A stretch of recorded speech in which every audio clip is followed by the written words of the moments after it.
It is the Premier League opener for Manchester United. It is a game that everybody is looking forward to, even though some Arsenal fans are not looking forward to this game. But Old Trafford is primed for a seismic clash as Manchester United host Arsenal on Sunday, August 17th. I mean, this fixture isn't just about 3 points, it's about, setting the tone for the season, especially for a season of resurgence under Rúben Amorim after a laboured 15th place finish in 2024-25 season. United have also rebuilt around, intensity and verticality, while Arsenal, three-time runners-up, basically in the last 3 years, arrived determined and to end a 22-year title drought. A statement result here can galvanize Old Trafford or conversely extend doubts about, where these revamped squads truly stand, especially for Manchester United. With regards to form guide, heading into this game, we're pretty excited that the Premier League is back. The Premier League is back, and we're excited to watch games again. But for form guide, heading into this game, Manchester United were unbeaten in preseason, with wins over West Ham and Bournemouth and draws with Leeds and Everton, as well as a win on penalties against Fiorentina. So unbeaten in preseason and have conceded only 2 goals and all of that. Now with the new attacking trio, the revamped forward of Cunha, Mbumo, and Seshko, which they actually showed sharp link-up play, especially for Mbumo and Cunha. And then defensive shape has tightened the last 2 friendlies, conceding just 1 goal.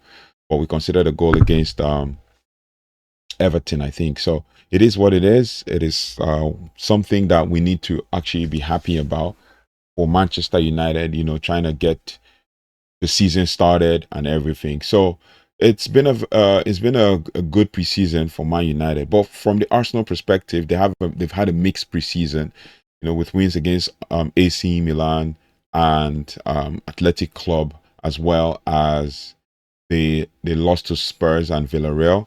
But with their new signing, Zubimendi and Viktor Gyökeres registering early contributions, there's some cohesion issues, particularly in transitions under high press. But we're going to break down how they've both fared in the Premier League and all of that. With regards to historical head-to-head, still looking at the recent form, Manchester United in the Premier League have won 1 game and had 3 losses and 1 draw in the last 5 games against Premier League teams in the Premier League. And then in all competitions, including the friendlies, they've had 2 wins, 3 draws. For Arsenal, they've had 2 wins, 1 draw, 1 loss in the Premier League. And in all competitions, they've lost 2 and won 3 in preseason as well. And then for head-to-head, in the last 5 games, Man United haven't won Arsenal. In the last 5 games, we haven't won Arsenal. It's been tough, playing against Arsenal. We've had 2 draws and 3 losses against Arsenal. But overall, 99 wins, 55 draws, and 88 wins for Arsenal. So this is a time for redemption for Man United, a time where Man United can actually, try to make things happen in this game. Manchester United and Arsenal have met 73 times in all competitions, with United holding a slight edge in the last couple of years, right? In all competitions, United have won 31, drawn 18, both teams, Arsenal 24, in a total of 73 matches. Now, in the Premier League era, United are unbeaten on opening days more often than any club, while Arsenal have won only twice at Old Trafford in the last 18 years. But the last time we won Arsenal was in 2022. So it is very critical that we take this win for this one. And then how Arsenal play in the basically under Arteta, this has been, their forte. Under Mikel Arteta, Arsenal operate in a fluid 4-3-3, built on a structured build-up, positional rotations, and also a precision-driven high press. In build-up, Gabriel Saliba Gabriel and Saliba, the Gabriel Saliba combination. Gabriel and Saliba will be split wide, then goalkeeper plus inverted fullbacks form a back five to draw out presses. Then Zubimendi and Ødegaard occupy half spaces, creating passing triangles in the midfield. And then, if we're going to talk about, their pressing and transition, they are coordinated in a double press. They set double press traps in central zones, forcing hurried clearances, and they have rapid counters via Saka and Martinelli in the wide channels, right? And then, which also takes me to the predicted lineup for Arsenal against Man United. And in this predicted lineup, obviously they play in a fluid 4-3-3, which could also be like a 4-2-3-1, depending on where the wide players are. They'll start with David Raya in net, and then Ricardo Calafiori left back, and Gabriel and Saliba playing in the midfield, in the center back slot, and then Jurriën Timber plays as right back. If there's no Timber, then it's Ben White. Then we have Declan Rice and Martin Zubimendi in mid, and then obviously we have Martin Ødegaard in mid, attacking mid, and then Martinelli on the left side and Saka on the right side, depending on who's playing. Maybe Madueke plays for them, and they play with Madueke in place of Martinelli, and then which leads me to the striker Viktor Gyökeres, because it's going to be a clash of two strikers. But I have a take on the Man United side. But it's going to be a clash of two strikers, with Viktor Gyökeres starting as their number 9. Now, which leads me to, or brings me to, the key player for this game. The key player for Arsenal for this game. The key player for Arsenal for this game is going to be Viktor Gyökeres. Now, with Viktor Gyökeres, he's a player to watch. 97 goals in 102 appearances for Sporting, back-to-back Premier League top scorer. And then he has a physical presence. He pins defenders, intelligent runs, creates spaces for midfield runners, and all of that. And it's very key because Rúben Amorim has coached this guy, so Rúben Amorim should pretty much know who this guy is and what we should expect when it comes to defending him. And he too would also know what Rúben Amorim brings to the table, because he has been coached by Rúben Amorim, and it can also lead to him understanding what goes on with regards to playing against Rúben Amorim's type of defense. He's a physical presence, but there are other key players to watch for Arsenal, which include Martin Ødegaard. He's a chief architect for them, 13 assists in 24-25 season, who dictates the tempo in tight spaces, as well as Bukayo Saka, who is unpredictable with direct dribbles. He has 14 goals. He had 14 goal involvements last season. But then you have to think about it from the perspective of, Manchester United is coming, really, really energetic and all of that. Arsenal will want to come to kind of like set traps for Man United and all of that, which would now be very key for Man United to, take full advantage of the spaces behind, which we'll discuss on how Manchester United can beat Arsenal. So it is what it is. We have to keep looking forward to it. But there was this rumor, this report that I saw, that Viktor Gyökeres has only scored against teams in the bottom half of the table in the Primeira Liga, Portuguese Primeira Liga. So we'll see how that goes. He scored 1 goal in the preseason, so we'll see how that goes. His last game he scored in the Portuguese league, and then eventually played 2 games, 63 minutes and 13 minutes each for 27-year-old Swedish international.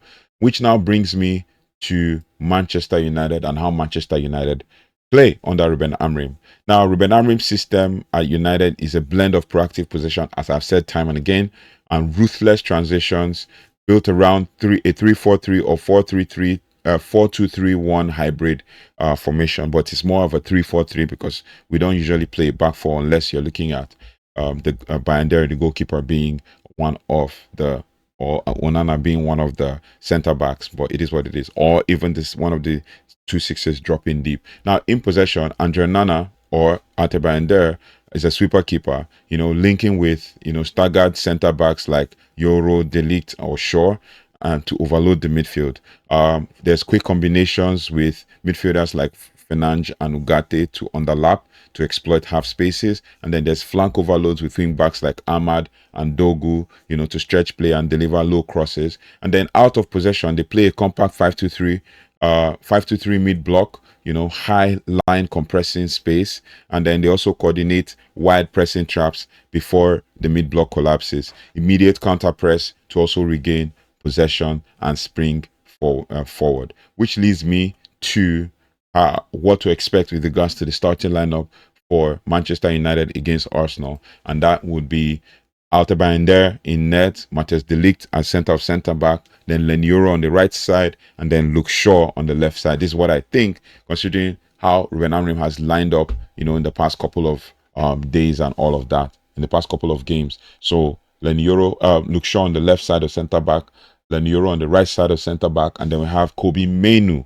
ball carrier, ball retention specialist, and all of that in the mid, playing alongside Manuel Ugarte. It worked in preseason against Bournemouth. There's a chance it might work in this one as well. And then we have Patrick Dogo as the left wing back, and then we have Ahmad as the right wing back, and Bruno Fernandes and Mbeumo as the 2 10s, and then Matheus Cunha as the striker. Why I would go with Cunha as a striker and not Benjamin Sesko is because I don't think Sesko would be able to start this game.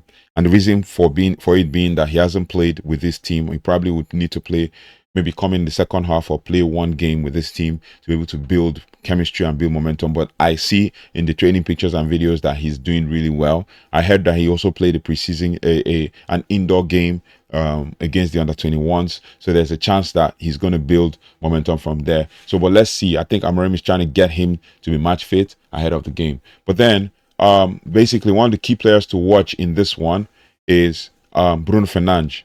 Bruno Fernandes is a key player to watch. He had 19 goals, 19 assists across all competitions in 24-25 season. He's a set piece specialist and the emotional heartbeat of this Manchester United team. Another key player to watch for Man United is our new signing, Matheus Cunha. Matheus Cunha he's an intelligent off-the-ball player. He has intelligent off-the-ball runs, 8 goal contributions in preseason, and he had 15 goals and 6 assists last season in the 24-25 season. And then he's played in 4 out of 5 preseason games. He sat out the game against Everton. No, he sat out the game against that was the game against Bournemouth. He sat out the game against Bournemouth. He played against Leeds, played against West Ham, played against Everton, and then against Fiorentina and all of that. So it is what it is. We're gonna another key player to watch in this squad will be Patrick Dogo. Patrick Dogo is another key player to watch. A wing back, powerful, energetic wing back, underlapping runs, creating overloads, and all of that. That would be very key for Man United in the build-up to this one. Now, which leads me to how Manchester United can beat Arsenal. Now, I have, as always, as we always do, as is with the culture, 4 ways in which Man United can beat Arsenal in this game. Number 1 is to exploit Arsenal's high line with direct runs. So we have Sesko and Cunha, or Mbeumo and Cunha, making timed runs. So Mbeumo and Cunha must time their runs in behind Saliba and Gabriel, forcing them to choose between a step up or a drop back. And then we must also, take advantage of flick-on chances from Mbeumo, in wide channels where Arsenal's fullbacks are pinned high. We could take full advantage of that. That Mbeumo and Ahmad combination play, or the triangle between Mbeumo, Ahmad, and Ugarte in that right side with diamond of Mbeumo, Ahmad, Ugarte, and Yoro. Taking advantage of Arsenal's fullbacks and when they are pinned high. Number 2 would now be to overload the midfield and disrupt build-up. Fernandes and Ugarte press Mendy and Rice early, forcing Arsenal, wide. And then there's also quick switches to wing backs in vacated central corridors, to the back lines. So it's very key that even when Cunha is playing as up top, it could be a fluid front 3 where Cunha, Fernandes, and Mbeumo are moving around in coordinated fashion and all of that. One is playing forward, the other is dropping back in mid and all of those things. Mbeumo did it a lot in preseason. Cunha did it a lot in preseason, and Bruno has done it all his career at Man United, switching between playing in the front and at the back and all of that. Should he be one in the midfield, then it will be Mason Mount in his place, but it is what it is. I think that it will be that front three because they want to try Šeško from the bench.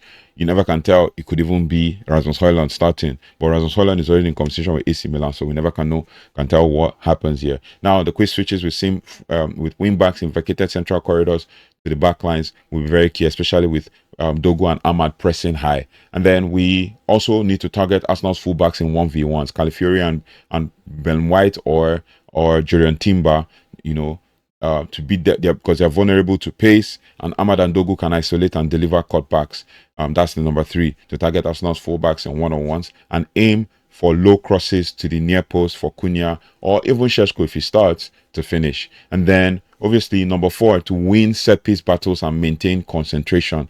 That is what is key because Arsenal is a set-piece team. We have known this all through last season. They have long throws now, but I think Partey was their long thrower. Now I think Norgard is their long thrower, whatever the case. Even Julian Timber also throws long throws. So we can actually, we need to take advantage of set pieces. Fernandes can exploit dead ball opportunities as well, but we also need to concentrate because when they see that they can't penetrate us, they will now want to try, basically to win corners and try to cross balls and all of that. But Fernandes needs to exploit dead ball opportunities, free kicks from 20 to 25 yards when we have the opportunity. We also have Cunha who can take free kicks. We also have Mbeumo who can take free kicks. These are the opportunities we can take. Even Ahmad, depending on when he's taking a free kick or where he's taking it from, crossing it or anything whatsoever. Then defensively, we also need to keep it compact. 4-4 block or on corners, block them when they do that back post corner because they send 5 players to the back post and then leave 1 player. And if Norgard is starting, there will be Norgard that will head the ball as the 1 player. If Norgard is not starting, then it will be probably Julian Timber that will head the ball because he's done that historically in the past. So we need to stop that. We need to have that 4-4 block on corners and assign runners tightly to nullify Ødegaard's late arrivals as well as Gabriel Magalhaes's late arrival. Then when it comes to defensive focus, we need to stay compact when defending transitions, track Saka and Martinelli's diagonals, especially with Ahmad, who is tasked with that responsibility for Martinelli, and Patrick Dogu, who is tasked with responsibility for Bukayo Saka, when they make those diagonal runs. Then obviously Arteta needs to be on his A game, to sweep behind the line, and the centre backs must also communicate to prevent overloads, especially with Matthijs de Ligt. Sometimes he tends to switch off when it comes to pressing forward and pressing that extra player that they are trying to use as their outlet to miss, to beat the press and all of that. So it will be key for Man United to take full advantage of that, to be able to beat Arsenal, right? So we also need to avoid overcommitting to Arsenal's front 3. Channel play wide and rest and reset the block as well, right? It is very key. And we also, as I said, you need to Arteta his awareness is very vital in sweeping behind the high line and communicating, between the centre backs and Saka and Martinelli's off the ball runs. Now, the opening day. Now, in order to complete the whole dominating the set piece and maintaining defensive discipline, we need to assign a tight man marking on Ødegaard or even Gabriel Magalhaes or any of the late runners in the box during corners to keep that narrow block and thwart their